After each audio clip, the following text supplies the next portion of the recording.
Welcome back to BCR UK. My name is Stuart. Today we are looking at this very tired old Scott commuting bike. Many issues with this. New tyres, new chain, new cassette, new brake blocks, probably new cables, new left hand crank, and somewhere under here there's some silver paint. See if we can find that again. Let's crack on.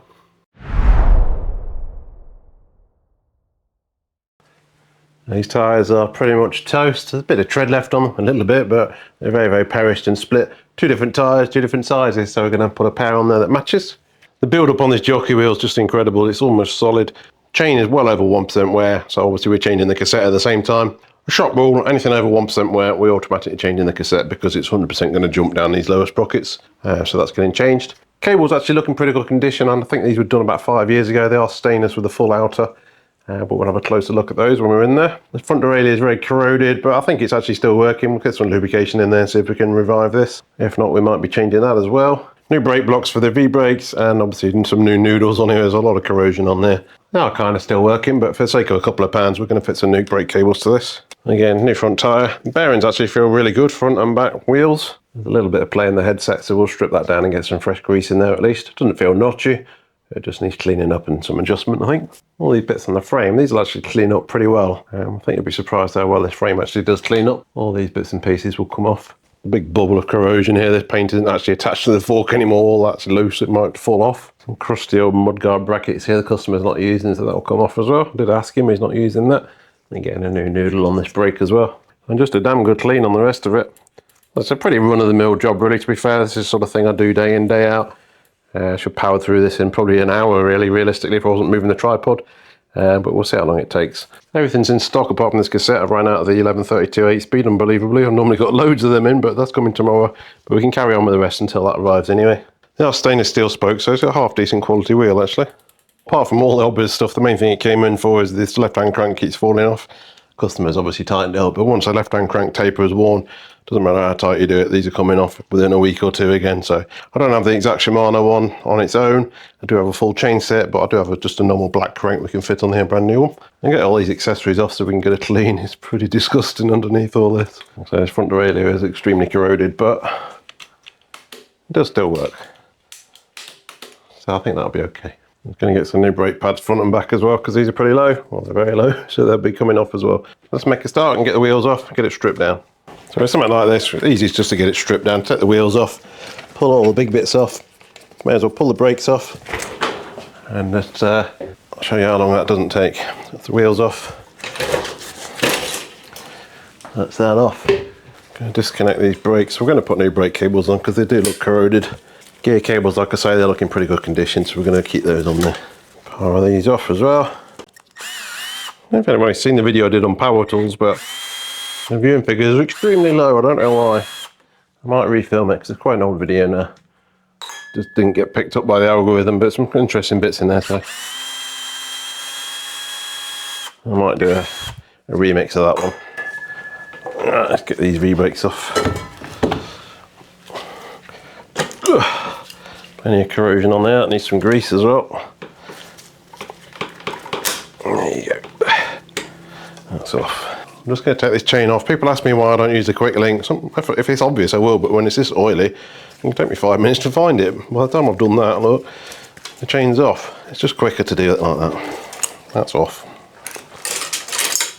Like I say, I'm going to try and keep this cable because it looks decent quality. It's stainless steel with a full housing, so it should be in fairly good condition. I'm going to just remove it in one piece if possible. I probably can't get the cap off because it's been crimped on by the proper... Oh, I can. Undo that, which is a 9mm. We'll reset all the gears, don't worry. Take that cable out. I just want to get this derailleur off so we can clean it. There you go. I'm just back from a week's holiday. Also got some new glasses now so I can see what I'm actually doing. That always helps. Actually, looking at this cable, it's no good. It's got a big split in there, so that's all been replaced. Some of them are cable ties, some of them are these little clips. Let's just get it all off. That's not a one piece, it goes from there all the way to the derailleur, not a one piece itself. Alright, so that's off. Right, I'm going to take this derailleur off just so I can get it in the ultrasonic, see if I can make it look at least a little bit better than it is at the moment. It's pretty disgusting. There you go. So that's the rear gear cable, it's been cable tied on. It shouldn't be underneath that cable tie, so I've put a massive kink in that cable there. I'm actually quite surprised they are working. So if I operate that lever now, I'm surprised it's not sawn it in half over the years, but yeah, that shouldn't be there. So I might be changing this cable after all because it's probably got a bit of a kink in it where that is. Let's just whip this crank off. Just some grease at some point. It's my new Junior crank puller after my part tool one snapped. I've probably actually I've thrown it away now. I gave up on the warranty thing, I couldn't be bothered. I threw it in the bin in disgust. Right, there we go. I say the left hand crank has just been falling off it doesn't even last a week, it comes off. So once the square tape on a crank is damaged, it's always going to fall off. You cannot fix it. Don't matter how tight you do this, how much Loctite you put on there, it's falling off. I think it's actually on pretty tight at the moment. Yeah, it is, but let's use a puller just to whip it off again. Doesn't take much effort though. Bottom bracket feels and sounds really good, so we'll leave that in. Let's just get the rest of these cables off. And this mess here, look at this cable tie. Oh god, it's my pet hate. Look at this big tang hanging off here. See what I mean about cable ties? So badly fitted, wrong colour, wrong size, over components, it's just crazy. Let's not do that. Quickly take these bolt cages off, that shouldn't take too much. And yup. All that's left now is these front brakes, get them off. So these sort of bikes, this sort of era of mountain bike, hybrid bike with aluminium frames, I see dozens and dozens of these every month, and they always clean up so well you'd be absolutely amazed. Customer's not going to recognise this when he gets it back. It'll be good for another 20 years, no problem. Obviously with servicing in between that, but the actual structure of the bike will just go forever. Except for the corrosion on the fork, obviously there's going to be a problem, but it's just cosmetic ultimately. Get these off.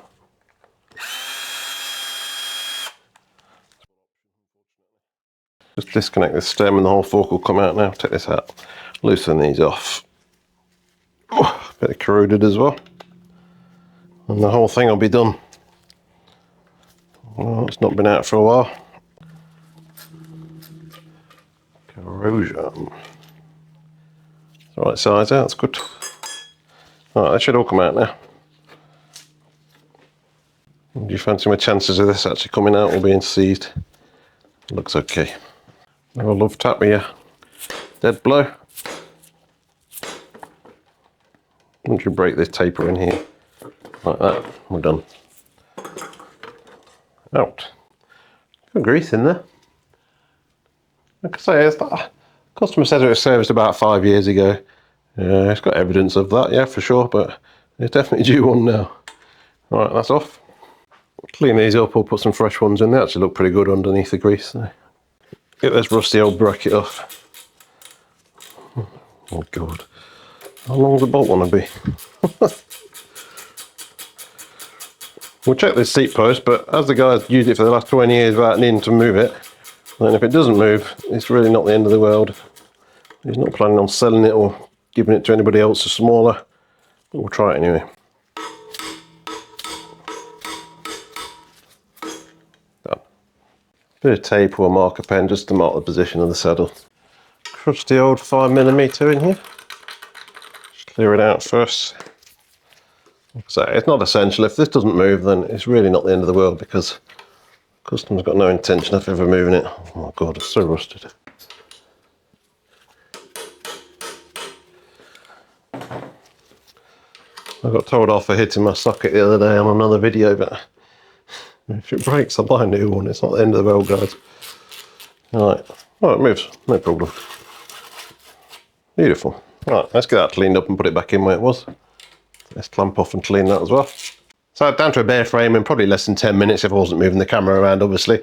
It's just much easier. All the cables are coming off anyway, so everything's going to need readjusting. So just split it down to the bare frame. It doesn't take long at all if you've got the right tools. Like I said, if I wasn't filming it, it's probably an hour, hour and a half works tops to do all this, change the tyres, etc.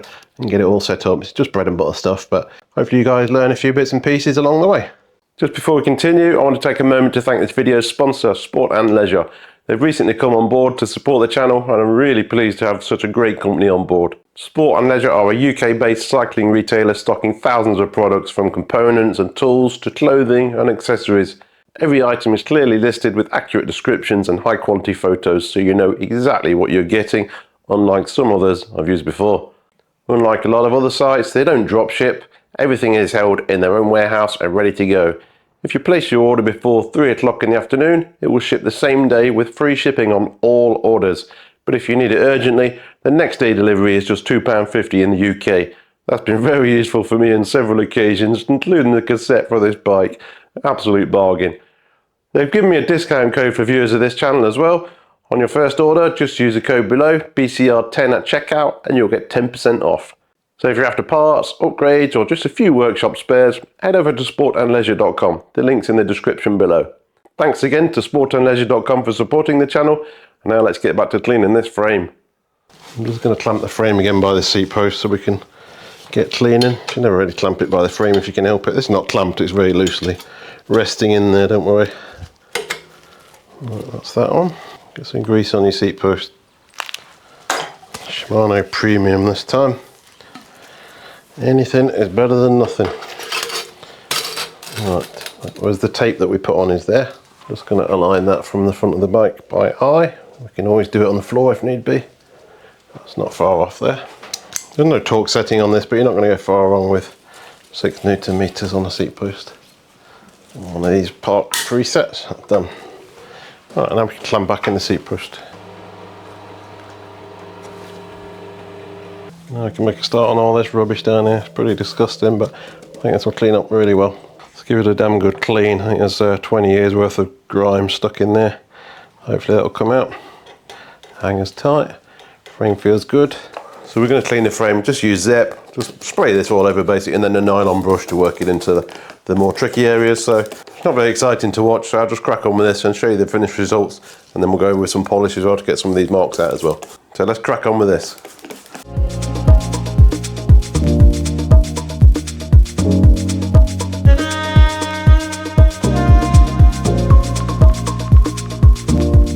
That's probably 5 minutes just scrubbing away there, and it already looks almost brand new. Just going to use some scratch remover now just to polish out any of the deeper bits that I think most of these have already gone, actually, to be fair, but there's a couple of little bits. I'll just go over with this, and then we'll give it a polish, and it'll be brand new.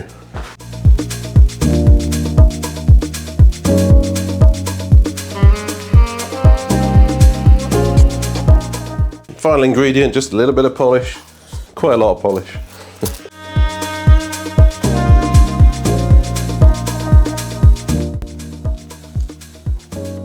Almost as good as new, that is. Little paint chip here. Remember that bit up there? It's literally looks as good as new. Fantastic job. A little bit of cable rub down here. Not much you can do about that. You can obviously put cable stickers on there, but the actual paint itself, really nice. Especially down the bottom bracket area. Again, this is where the front derailleur clamps on, so you've got a little bit of paint damage down there, but apart from that, she's come up beautiful. And even in there, remember what that used to look like? Unbelievable. Can't recommend Zep highly enough. Zep, followed by some scratch remover, T-cut, something similar. Finally polished off with your favourite wood polish. Does a beautiful job. So that's all we've got left. The handlebars are complete. I'll take the cables off, obviously. Left-hand crank's going to be replaced. Bottle cages. Chain set looks okay. The teeth look actually okay on this side. That's going to be cleaned, obviously. Derailleurs will be cleaned. The new crank there. Headset, seat post out, and the V-brakes as well. So all this is going to go straight into the ultrasonic. I'll leave these blocks on while it's being washed, and we'll just put some new ones on there. So let's get them washed. So I did a video recently of ultrasonic cleanings. I'll put a link down below for that. Gives you some sort of realistic expectations of what it can do. It's not a miracle machine by any stretch of the imagination, but it can definitely help you. So you might want to watch that. All right, let's get them washed. So before this derailleur goes in, we're going to clean some of this off. We're going to take your jocker wheels off. You can't expect it to get rid of this amount of rubbish. It's just not possible. So just take the jockey wheels out, and it can go in whole as the rest of it. It is only an Acero derailleur. There's not much you can take apart on these apart from basically the jockey wheels, so it makes it a bit tricky when they put the bolt on this side, normally on the back of them, but just flex the derailleur open like that and you can get to it. So I always say just put this bolt back in where it came from, because they can be different lengths. So we know that's the top one. That's not what a jockey wheel should look like. Oh my god. That's probably one of the worst I've ever seen. So on commuter bikes, they either get meticulously maintained by some, or just completely the opposite and totally ignored for years on end. A bit like this one, but it's not beyond repair yet, so we'll be fine. Put all this in the ultrasonic now, put these in the cage. that comes with it, a little basket thing. Pretty disgusting. Well, that's out. Let's give it a quick wipe down now and see how it looks. I'm so tempted to put a new derailleur on this, but budgets are budgets. People always say, why don't you just change this? Why don't you just do that?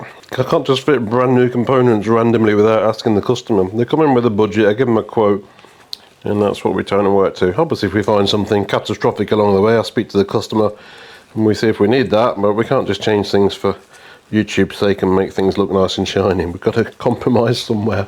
So that's why we're not just changing brand new derailleurs left, right and centre. If it's your own bike, fine, do what you want, it's your money. It doesn't really, don't really work like that, unfortunately.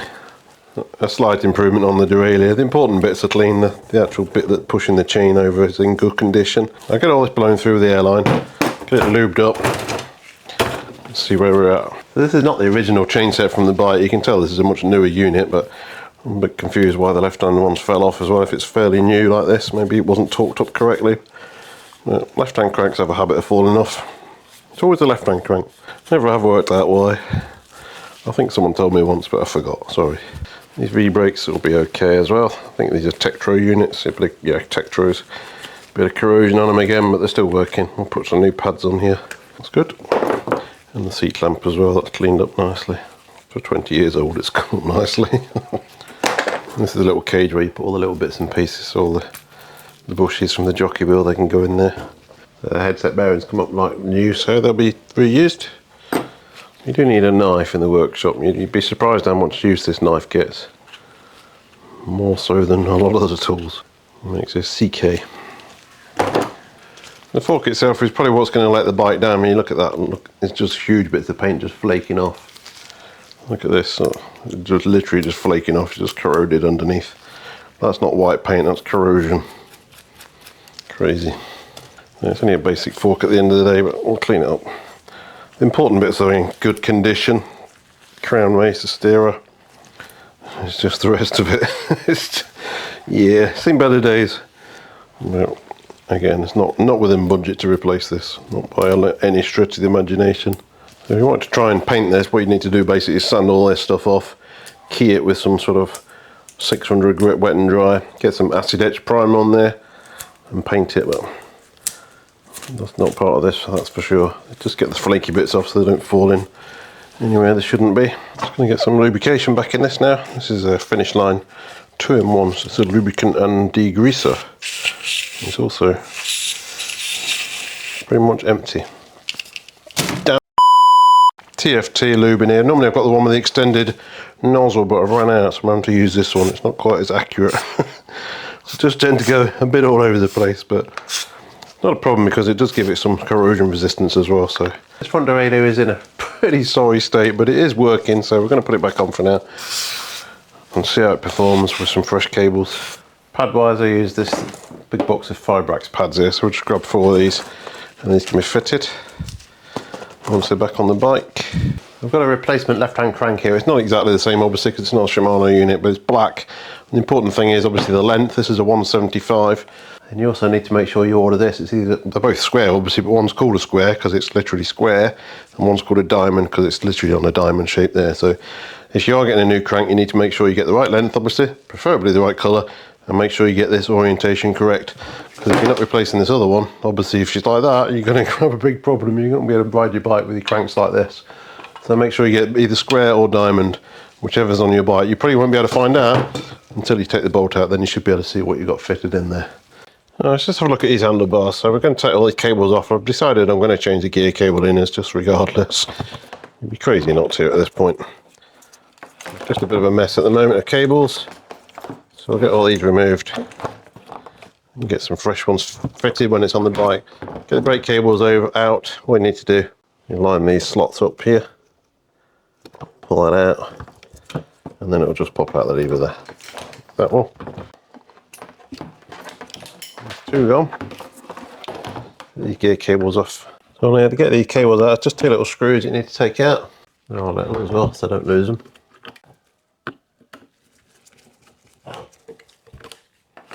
There's that one, and the cable just pushes straight out of that housing there. Super easy. Same on this one. Here's the screws.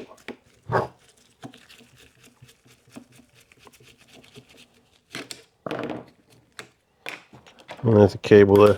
Just let yourself down to the 8th gear, sometimes hooked in a little cap here. That's the cable currently fitted to the rear derailleur. It's actually in really good condition, apart from obviously the end where it goes to the derailleur. So I think what I'll actually do is I'm going to reuse this one in the front derailleur. And then we're only using one new cable for the rear derailleur. This is the front derailleur cable. Where that housing has been split and damaged, there is some corrosion on the cable here. So we do need to replace this one. This is from the rear. It's got a big crack in there, so no good. Let's get these replaced. Just going to blow these out with the airline and get a bit of fresh lube in there just to keep them going. Again, just some lubrication inside these. They do get a bit gummy. Just on the little spring pulls, you'll see the bits that move when you operate the lever. GT85, something like that is fine. Or this one here. This is nearly empty. Well, there's no cable, just operate that through, get that lube. There it needs to be. They feel and sound good. Perfect. Right. You can take all these off and put the whole thing in the ultrasonic if you want to, but I'm trying not to take these. I mean, the grips are pretty manky, but they're actually in good condition. They're just dirty because they're white. Terrible idea. Put a little bit of degrease on these, see if they'll actually clean up a little bit. Good old Zep.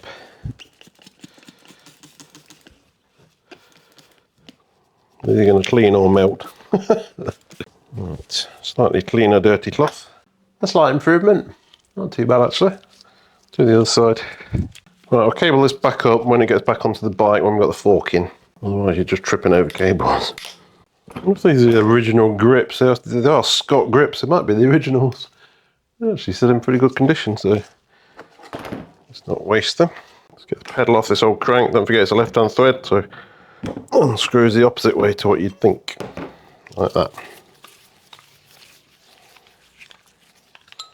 Your pedal. So this is the taper that gets damaged. You can see a lump here where it's basically peened over the inside of this on all four sides. Basically where it's wobbling around on the crank as you're riding it.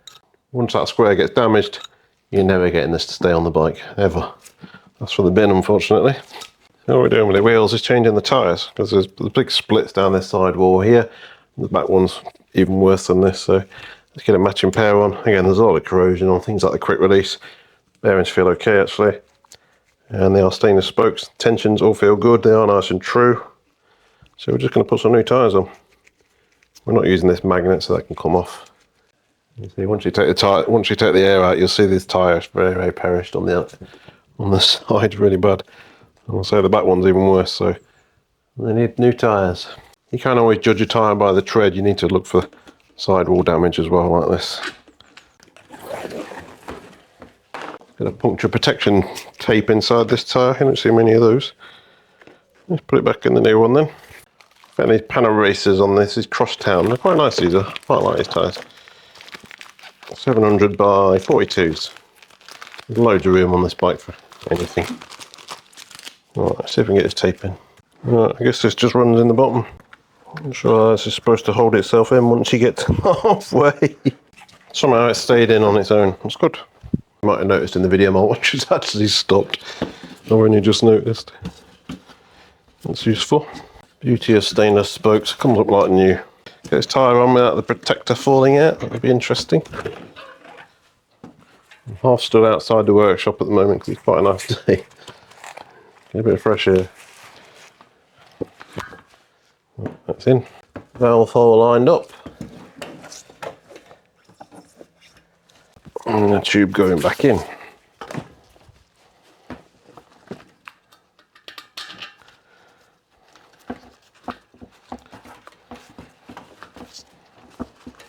I'll just repeat for the back wheel. I'll say we went for the cassette tomorrow. Unfortunately, I've run out of that size, which is very unusual because it's the most common size there is pretty much. So they'll be here tomorrow. That means it's time to put it back together. Let's go. First things first, get the fork back in, obviously. Get some grease in these cups. XHP treble 2. It's safe to say the condition of this fork is going to let the bike down a bit, but there's not much we can do with it other than obviously spending a ridiculous amount of money painting a very cheap fork or fitting a new fork. So we're going to have to live with it, unfortunately. But let's get this fitted. Let's get some grease on this race. Get plenty of grease in this lower bearing. Like so. A little bit of surface corrosion on the fork, but it's not doing any harm. It's pretty much solid steel, so there's no danger of it snapping or anything daft. I'm a firm believer you can't put too much grease in a headset. Alright, drop that in there. Put the seal on, and the compression, expander, whatever you want to call it. Expander, I guess, that one there. And then this cap here, get a bit of grease inside this cap because this is what's causing these corrosion marks here. That one there, and there was a spacer on top. Right, and that will all tighten down together once we get the stem back up. Like that. And get this top cap in. Tighten this down. Pretty, doesn't need to be tight, I'll tell you 1,000 times. Like that. Take this, I have the chair holding it together, so just take that out for now. Then we can just set this headset pressure. All I'm doing is holding the end of the bars and rocking it like this, and you'll feel play in the headset if it's there. Tiny bit of play there, so just going to adjust that, put your Allen key in there, one finger, not much adjustment, that play's gone, that's all you need to do. And we can tighten these down. I'll probably need to align it when it's on the floor again with a wheel in it. Do it now just in case you forget. Believe me, I've woken up at 3 o'clock in the morning thinking, did I tighten them? Of course I did. Don't forget, most important bolts on the bike probably. Don't forget to tighten these up. Again, there's no torque ratings on these, so just snug them up nice and tight. Probably about 6-7 Newton meters realistically, but don't go crazy. All right, that's good. Beautiful. That's in. Right, no particular reason, just going to put the chain set back on next. A little bit of grease on these tapers. Like that. There we go. 8mm, around about 40 Newton meters you want on these, but to be honest, pretty damn tight. We'll get a torque wrench on it anyway. And the troublesome left-hand crank, like I say, it's just a generic black crank arm. Right size and right air square position. Let's get this tightened on. I'm not sure Shimano sells separate left-hand cranks. I keep meaning to have a look, but they'll probably be the same price as a chain set. Right, that's damn tight. Let's get a torque wrench on that. Done. Alright, get front derailleur on next. Yeah, still a bit crusty, but it's going to work, don't worry. As I say, we don't have an unlimited budget, unfortunately. It's just a cheap commuter bike, so we need a gap here of 1 to 3mm between the cage and the chainring. That's a bit too close there. That's actually catching on that tooth there. So we're just going to raise it up a fraction. Just check that before we finally tighten it up. Hold that there with your finger, spin that around. We're not catching anything there. Got about a 1 to 3mm, as I say. That's good there. The other thing you need to check is obviously it's parallel. It's a bit difficult with this because it's got a plastic guard, but basically that cage there needs to be parallel with the chainring. You don't want an angle of the derailing like this or this. It needs to be exactly parallel. Unless you're on a SRAM AXS one, it's slightly different then. And just nip that up. There you go. Let's get this rear on as well. Just pull that down when you tighten it, just to, otherwise it backs itself up like this and it's in the wrong position. Like that. And then again, just nip that up. These don't need to be crazy, it's just into an aluminium hanger. So not too crazy tight. There you go. Right, the derailleurs are on. Brakes next, I think. Well, we're going to change these pads, as I say. I'm just going to fit them to the bike first because it's just slightly easier, really. Well, it doesn't make any difference, to be fair. But we're going to get a bit of grease on these pivots first. The corrosion that was there is just pretty much wiped off, but we do need to get some grease on them. This spring goes into a choice of 3 holes. Basically, the normal one is the middle one.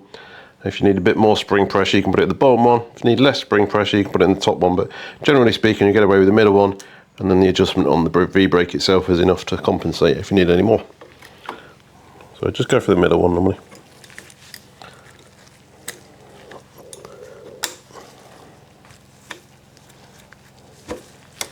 It's easy sometimes just to unhook the brake from there, just to get it onto the...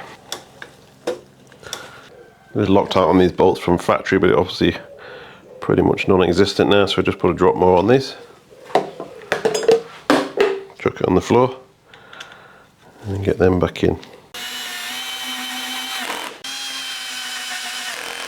Our driver is limited in torque, so you do need to finish them off by hand, obviously. Well, not obviously, but they do need to finish it off by hand. So I'm just going to change these pads now, so it's just a 5mm on here and 1,000 washers that will fall off all over the floor. Don't worry about it, you get new ones with the new ones. And that just comes off there. There you go. I've never done it yet without dropping them. These pads are pretty low, so there's these wear marks here. When you can't see these marks, you need new pads, but these are clearly not far away from that. So when you take it off, just take note, because there's two spaces here. There's a thin one here, and there's also a thick one. So basically they go either side of the caliper itself. So this one's got the thin ones on the inside. What it does is basically space the V-brake very slightly differently. So what you don't want is the V-brake sort of sitting in like this. You want them sort of sitting with a frame, so potentially sometimes you might need to move that washer to the other side to get these in a more appropriate position. But we've got thin ones on the inside on this one. So the new one comes set up like this. Anyway, so that's the thin one on the inside. If you needed to swap them around, literally all you do is take the nut off. Take the washer off, a separate washer. And then you can take the whole lot off like that and spin it around. Like that. And you've just reversed it. So these are basically got little concaves in them so that you can adjust the toe of the brake there like that. Basically, it's a pretty crude mechanism, but it does give you some degree of adjustment on there. So we'll put it back to where it was because you need the small one on the inside on this one.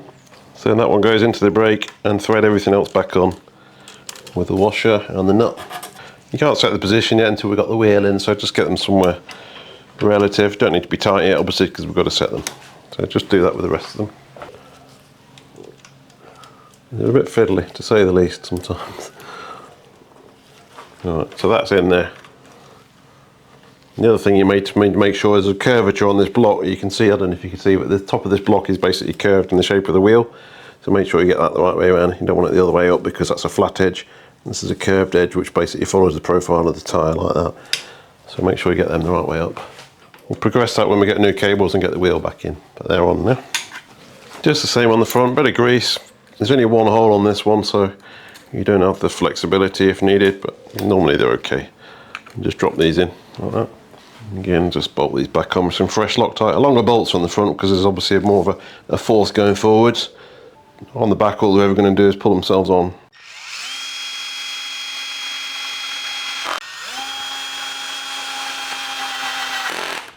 I took the pads off before putting these on. They don't make any difference, to be honest. The spacer again was the small one on the inside. Okay. Alright, so now we need the wheel before we can set these into their correct position, obviously. Let's just drop this wheel in. Alright, so that's in. Now we just need to set these brake block positions. So it's much easier to set these if the spring's off, if you can get it off. Some of them you can't do that, but with it off, basically all you need to do really is just slacken that off and push the brake against the rim. Make sure it's square against the rim. You don't want it up or down. It needs to be square like that, and then just nip it up. You can tow them if need be, but generally speaking I don't find it makes much difference on a V-brake. What you do need to make sure is obviously this pad is level, so that's too high at the front at the moment, so you just need to bend it down like that. So I'll say the curvature of this pad needs to follow the curvature of the wheel. So that's not going to be a million miles off there. Once the cable's on, we may need to fine tune it, but that should be pretty good where it is. Just make sure it doesn't, A, it's not hitting the tyre, and B, it's not about to dive underneath the rim. They're the two important bits. I'll just do the other one now. Around about there, tighten it up. Okay. I'm still waiting for this cassette, but we can start cabling up now. Some gear cables, brake cables, and once the cassette arrives, we'll just chuck that on with a new chain, and we should be about done. Alright, just get some cables in. I've already pre-cut all the outers yesterday. In between customers. It was quite a busy day yesterday, so apologies, like I say, if the continuity of this video is slightly out, but I had to do bits and pieces when I had a chance. Right, that's in there. Working nicely, so we can put the cover back on here now. Right, so this just lines up with these two holes here, two little screws. Just get them lined up. Yep. Don't go tight. You can't get these as spare, so don't break them or lose the screws. They're just covers. Right, done. Same on the other one. So for the front shift I'm using, remember the old derailleur cable, which is pretty much brand new by the looks of it. In really good condition. Just cut off this kinked bit. Still plenty long enough for the front derailleur. And just thread that through carefully without fraying it. Like that. Make sure your barrel adjuster, screw it all the way in and out a couple of turns because you might need adjustment either way. Again, just check that's working lovely.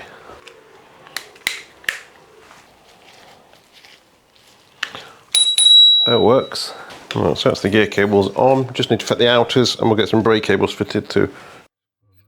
Just putting a bit of lube on these. People keep moaning at me for not doing it, so I'll do it just to keep people happy. The stainless steel cables though, they don't really need it, to be honest. Right, I'll just thread these outers on now. Brand new outer cables with fresh end caps, so they should work beautifully. 8-speed system, they're just very difficult for them not to work properly. Same on the front. If you have a look at this cable here, that's the inner cable, that's the new outer, and this is how much friction you should have on your system. 0. If it don't do that, it's not going to work properly. So I think on this one, the rear derailleur was on the inside, but I'm going to put it on the outside. It's going to work nicer, I think. Like that one there. You don't always have to stick with what they say. You can mix and match it a bit. I'm going to run this front derailleur one right on the other side of the frame, actually. Like so. So they're going to sit there, and then we've just got the brake cable. You don't know who's worked on it previously, maybe they put it on the wrong side, but to me that makes more sense to go like that. So this is the front derailleur cable, and this is the smallest section that goes here. So the reason I put it at the other side is because it's going to go around this seat tube a bit better, I think. Sometimes these are angled, this one's not. So it goes in here, and then drop it around to here, and that sits out of the way quite nicely there. It's potentially a little bit on the long side actually. Yeah, I'm just going to trim an inch off that. I did copy the old ones, but it looks a bit long. That's down to there. Pull that tight, make sure that's seated there. That's nice. And on the rear derailleur, remember it was one piece of housing from here to here basically. It fits in there, and that goes through to the derailleur. And that goes through there. Okay, and that's that. Some people like a big loop of cable, but I think that's probably a little bit excessive. So we've got these two stops here where it was cable tied on, if you remember. There was one there and one underneath there. So we can just tidy that up there now like that. Bit of a strange place for it to go. I think it's going to work better on the inside of the frame actually, that one. I'll run that on the inside. So it'll go there, to there, to there. Yeah, that's better. And then through there again. Okay, just cable tie this on here. Just get it loosely in place for now. Same on the other one, further up the frame. So when you're happy with that, this loop's probably still a bit on the long side really, but by the time the derailleur is in its normal position, it should look plausible. And cut them flush. So make sure your lever's in 8th position, and we can just hook this in there basically now. Put a bit of tension on there. We have got a barrel adjuster. And just nip this up 9mm on this one. What's that? Same on the front, just put it through, make sure you're in the lowest gear position. Pull that fairly tight on the front and nip this pinch bolt up. It shouldn't be far out. Right, I'm just going to trim these down and put some caps on. And just crimp that on. Remember, this is the old rear derailleur cable, but as you can see, it looks pretty much brand new. Always buy stainless if you can. I still think its outer's maybe a bit long, but it'll be fine. Certainly starting to look a bit like a bike now, so all we've got left to do really is wait for the cassette, put the new chain on, which I've already cut to length. It's actually exactly the same length as the old one. Brake cables. So we're replacing that crusty old noodle. If you do a lot of these, then AliExpress is great for these things here. They're absolutely pennies for big bags of them. Super easy. It just hooks in here. The slots should be pretty much where they were. Well, I've missed a bit of cleaning, I'll clean that later. Again, just make sure your slots are lined up, and the cable will just drop in. Twist it here just to lock it into place. I've already cut a new piece of housing yesterday as well. Again, 0 friction on that. This is normal housing. You can get fancy compressionless housing. If you're using cable disc brakes, I'd recommend the compressionless stuff. But a normal V-brake, this stuff will do you just fine. Get it through the noodle. There's a little plastic liner in here so you can just push it through like that. Some of these use an end cap, some of them the noodle is the end cap. This one is happy with the cap. So that will sit there like that. Put your little rubber boot on. Thread that through. The springs are still disconnected, so all I'm going to do is basically pull that tight and then I'm going to back it through a couple of millimeters just to give you some slack at the lever, obviously. Nip that up slightly. Now we can put the springs on, just push them in, hook behind the arm, dead easy. And now we can try the brake. So there's not enough spring pressure on this side here. You can see this one's moving way more than this side. So these two little screws here, we need more pressure on this side. So all we need to do is just screw this screw in. It'll balance the brake. The pad's not very level actually as well. You can see that now. So I'm just going to straighten this pad up a bit. Jiggle it around so it reseats itself on them spacers. And then line it up. It still needs more spring pressure on this side. So I'm just screwing this in a couple of turns and try that. Still more. We're nearly maxed out, but you can always back out pressure on the other side. It does the same job. That's almost there. Okay. Just going to nip this up properly because it's still not quite where it should be. Right, there you go. So depending on your brake, normally you can get this cable to sort of sit behind the spring here. So cut it almost to the length of the brake, like that. Put your end cap on there. And what you can do, you can unhook the brake. I can show you this, but you can unhook this brake, hook the cable around this little knobby bit here, put the brake back on, the spring back on, just push it so you'll hear it click in place. That's basically trap that spring in there now. It's never going to come out. Just makes it a lot tighter at the front. Just check your pressure because sometimes that can affect the spring pressure, but this one's still okay. That's the front brake done. So I'll just throw this back wheel in while we're still waiting for the cassette. And we can set the back brake then. Again, just set this pad to the rim. Dead easy though. We've not got a tripod in the way. Set that somewhere close like that. Nip it up. Same on the other side. I'll just run this back cable as well. Show you there, they can be a good fit, they can. Alright, so we're about there. Again, just back it up ever so slightly so you've got some play at the lever. A bit too much. Too much. So that will be about like that. Nip it up slightly and just check the lever action. Feels okay with no spring. Put these springs back on and see how it feels. Feels good. Just nip this up. Just needs a bit of balancing. Too much on this side, not enough on the other side. Beautiful. And it's just a matter of getting this cable tied up to here. So I do prefer cable ties for this, as long as you don't go. Well, you got to be careful. A lot of people do that and then they just go straight over these gear cables, as we saw. Like that. And another one at the front. I like this. Look how clean this frame is. Fantastic.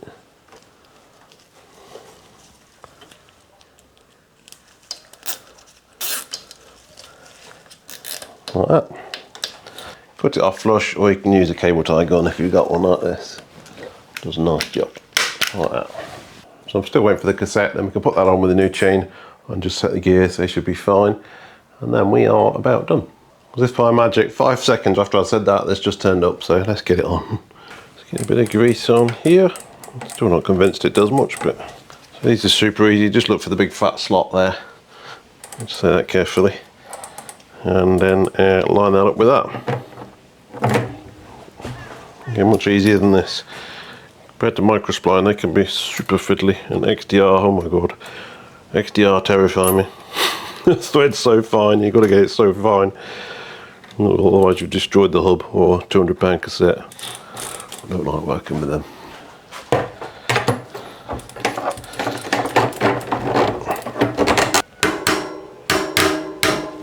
Tight.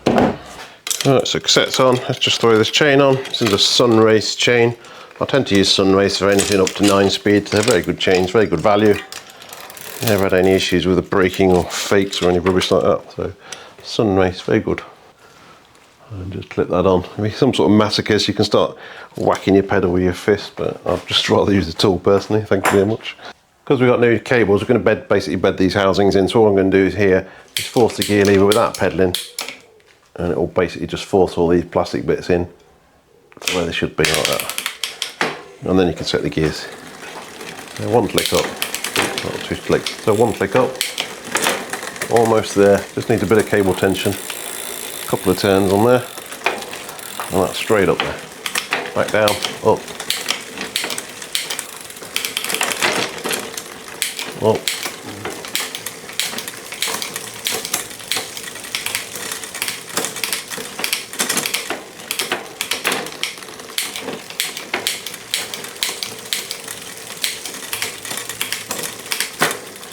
tiny bit more, quarter of a turn.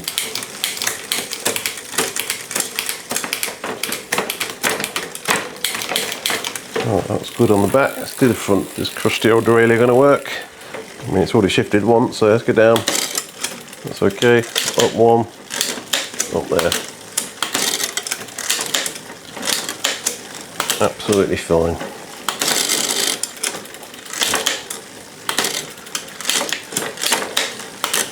Right, perfect gears. Been trying this Weldite or Weather Lube. It's actually quite nice for sort of basic end bikes like this. It's pretty good stuff, so let's get some of this on. It's pretty tedious, but the best practice is 1 drop per link, so start at your quick link and 1 drop here. We don't need to lubricate the outside of the chain, just the links that are actually doing anything, the rollers.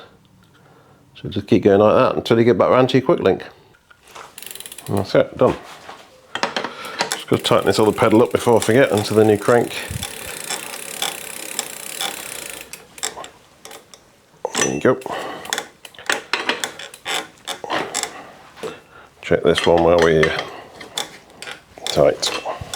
Put these bottle cages back on, and I think we are nearly done. A little bit of grease into these. It's an old finish line grease gun. You can see how old it is, but it's brilliant. If you're putting 2 cages on, it's easier to put this one on first. Otherwise it just gets in the way. The other one just gets in the way otherwise when you're tightening this bolt. Crusty old accessories, they kind of bring it down a bit like the forks, but like I say, it's just a commuter bike, it's not a show bike. As long as it works, that's all the guy's concerned about.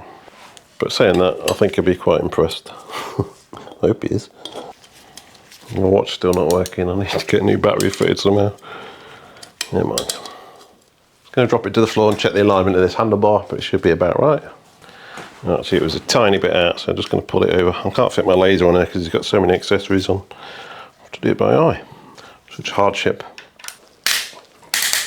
One thing you do need to do is make sure you've got a plug in the end of this handlebar. Super dangerous to ride around without those in. Just get them in. I don't like white bar tape, white grips, white saddle. They just look terrible, but it's actually cleaned up okay. Against the original saddle, so it's doing alright. Take it for a quick spin, see how she rides. So there's no issues on that quick test ride, as to be expected. It's pretty much brand new, isn't it, most of it? So I hope you enjoyed it. It's very much a bread and butter sort of service, really, this bike. This is the sort of thing we do day in, day out. Very basic stuff. Get the old workhorse back on the road again, and get the guy to work and back, hopefully. So thank you very much for watching. If you've not already done so, please consider clicking the subscribe button. It really does make a big difference to the channel. And thank you very much for watching.